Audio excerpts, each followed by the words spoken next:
I thought for this episode we would just look at a question that I thought about when I was much younger, which is what's so great about the Mona Lisa? The Mona Lisa is supposed to be a fabulous painting, and so why? Why is it such an amazing thing? I mean, I remember that as a kid they always said, you know, it's because this smile, no one can imitate the smile that Leonardo painted, and I thought that's what art's about. It's about whether you can paint a mouth correctly, and it just all seemed a little bit strange to me, and I think a lot of people just accept, like, oh, Mona Lisa's a great painting, but there are reasons why it is so great. So let's just take a look at it for a minute and look at the Mona Lisa. It was painted by Leonardo da Vinci right around 1500, 1503 to 1505, somewhere in there.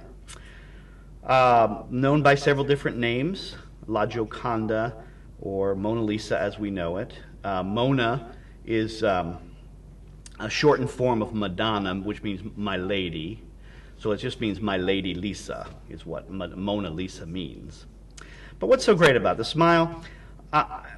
It's a beautiful portrait. It's a very real-looking woman in a very natural pose, done in a very naturalistic, convincing way. And that's all well and good. But to understand it, I think one of the ways to understand better why it's so remarkable is to look at the context, and so look at some other paintings. So I want to look at some other paintings that were painted very at around the same time or a little before.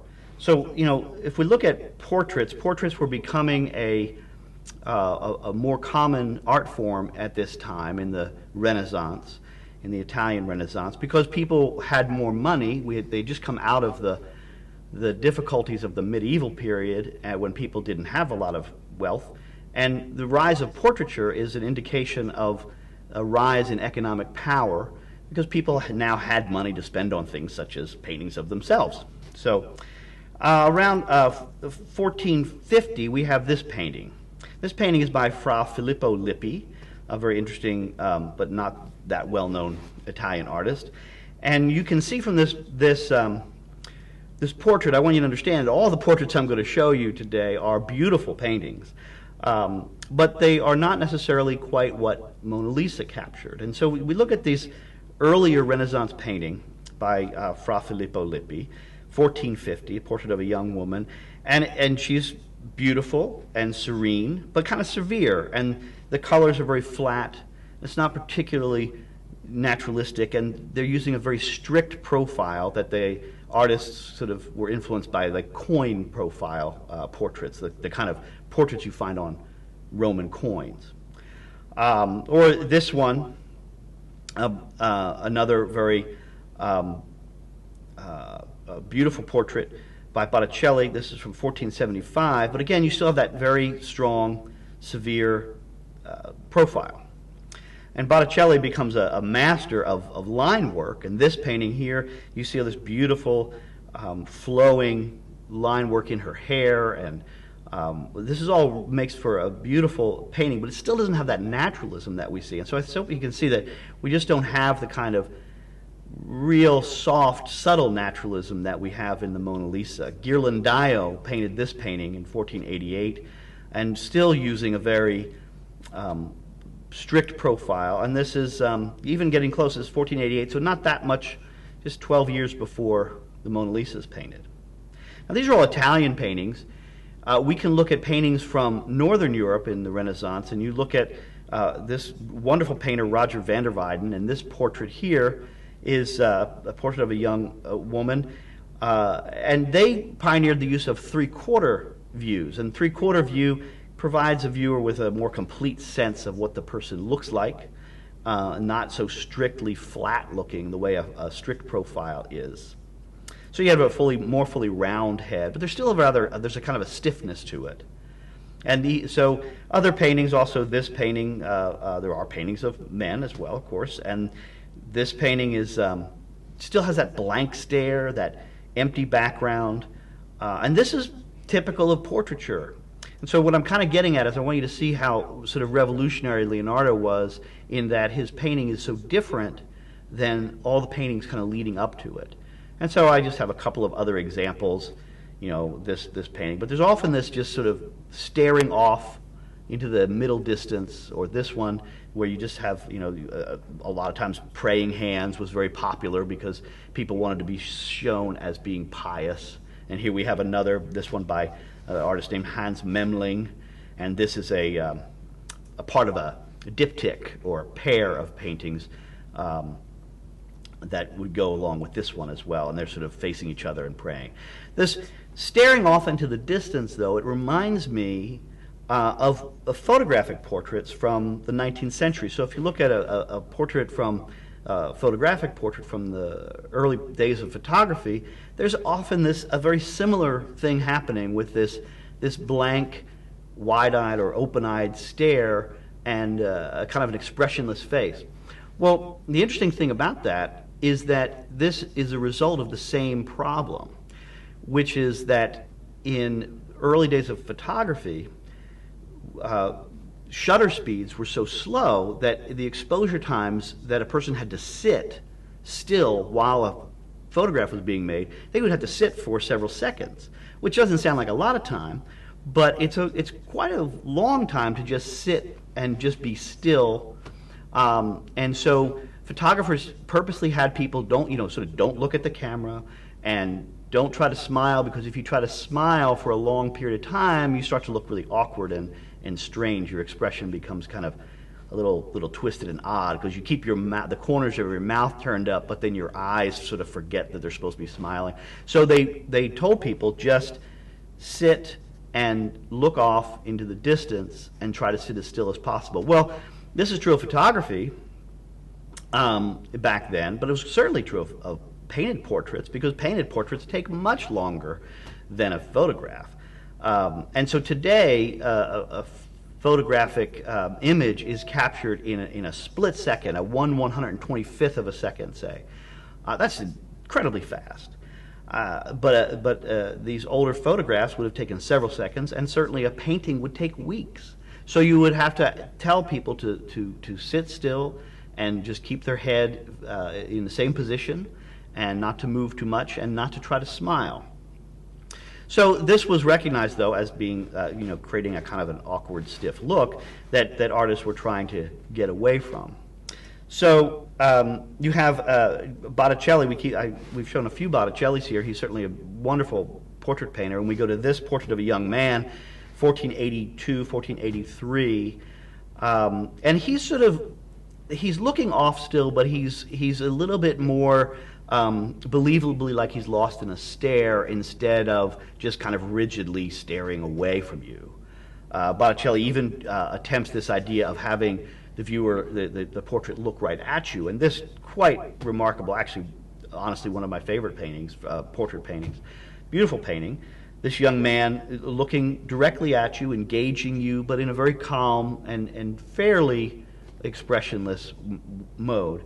But Botticelli's trying to get at this issue of engagement, of not having the viewer look away, but try to get the viewer to look, or I'm sorry, not have the sitter look away from you, but have the sitter looking at you.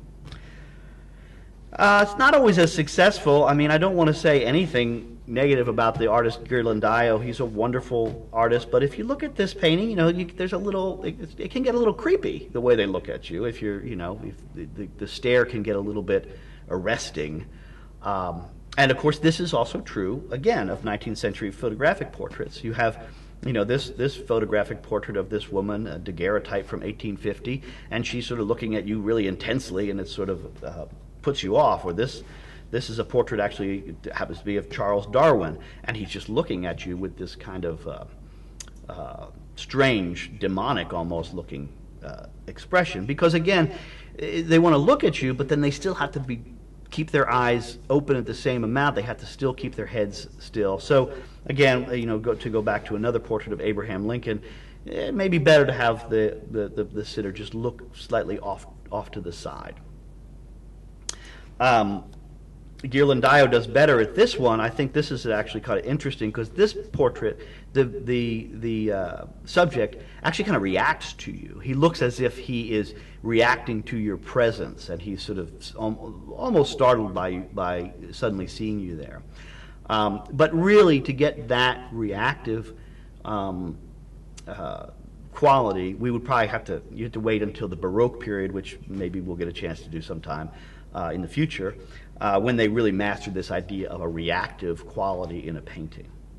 But all along what we've been talking, Leonardo has been making other portraits, and so here's a portrait by Leonardo da Vinci, painted just about 5 or 6 years before Mona Lisa, and it's the woman is known. This is Cecilia Gallerani, and she's looking away, but she seems kind of distracted, and in a kind of believable, lifelike way. She's sort of petting her little pet ermine, and looking away, but she's still quite looks quite real or alive.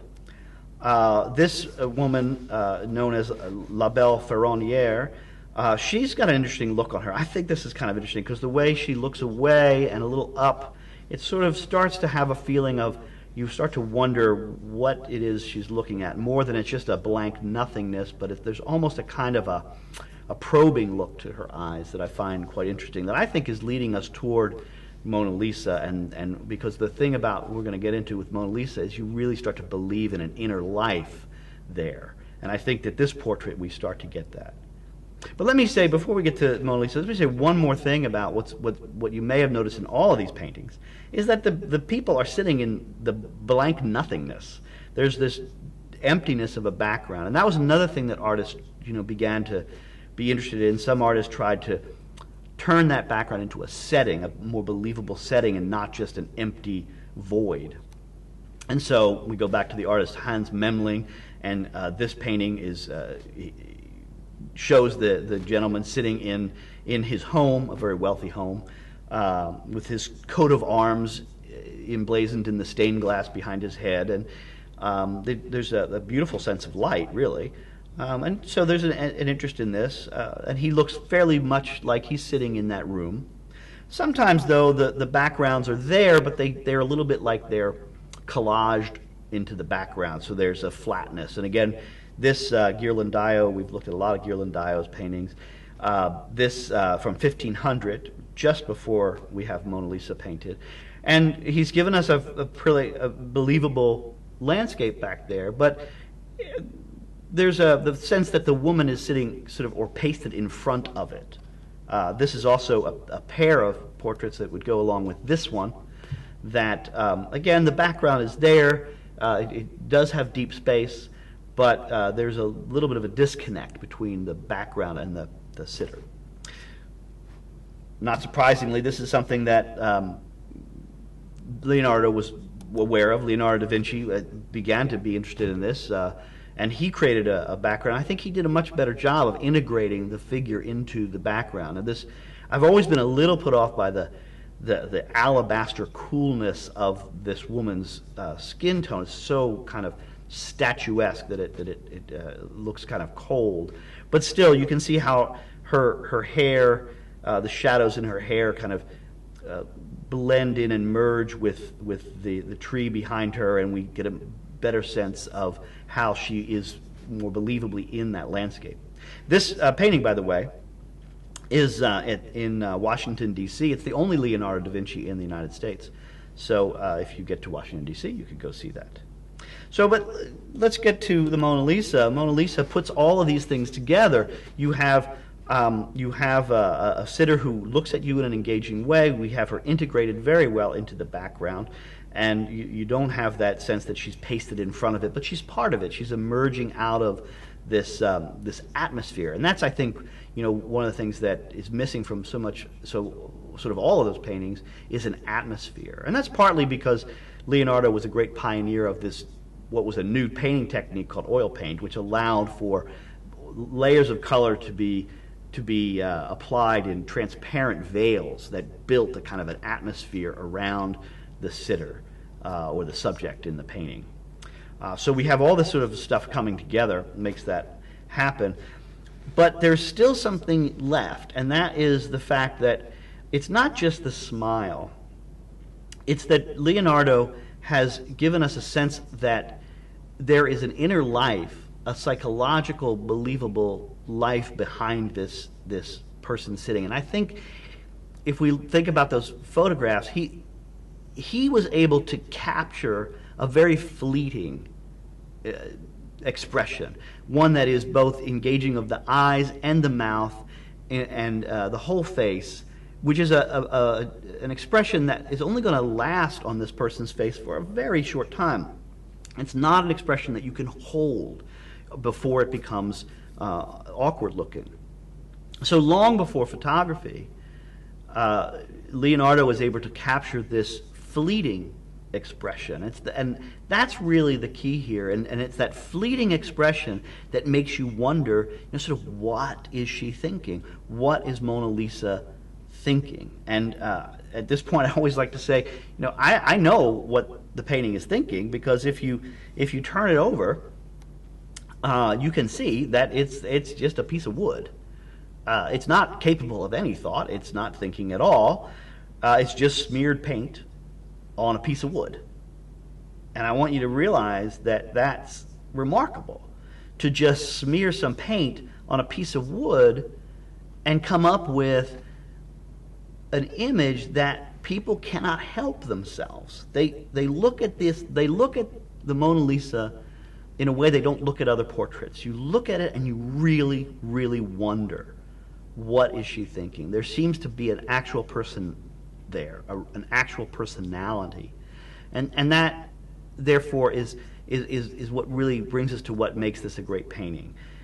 It's innovative. We looked at all these paintings that led up to this painting, and we realized that none of those paintings, all the paintings that people were used to seeing in this time period, none of them captured this. And so the first thing that we have to recognize as being remarkable about it is that it is innovative. And then the other thing is that even though it is 500 years old, it's still compelling. And you have to really give a lot of credit to that. How many things that we can think of in the world as old as that, or even half that age, that still stop people in their tracks. That still, when you walk by, even if you hadn't been raised on the hype that this is a great painting, you're just compelled by it. The way she looks out, the way she's sitting there, the believability of that fleeting gesture that indicates more than just the outward appearance of this person, but begins to make you feel like there's something deeper inside, internal to her being. And it still stops people in their tracks. It still arrests you and compels you to think about things like that. And that's what makes the Mona Lisa a great painting and worthy of all the attention that it gets. So, I'd like to, in future episodes, talk about small things like this. What are the things that make art interesting and important? And I hope we'll have a chance to look at some other different issues in art and the history of art, and because I think that people want to know more about what art's for or what it's about, and not too many opportunities to just kind of tackle it in a brief and succinct way. So I hope we'll be able to do that, and I hope you'll watch again in a future episode. Thank you very much.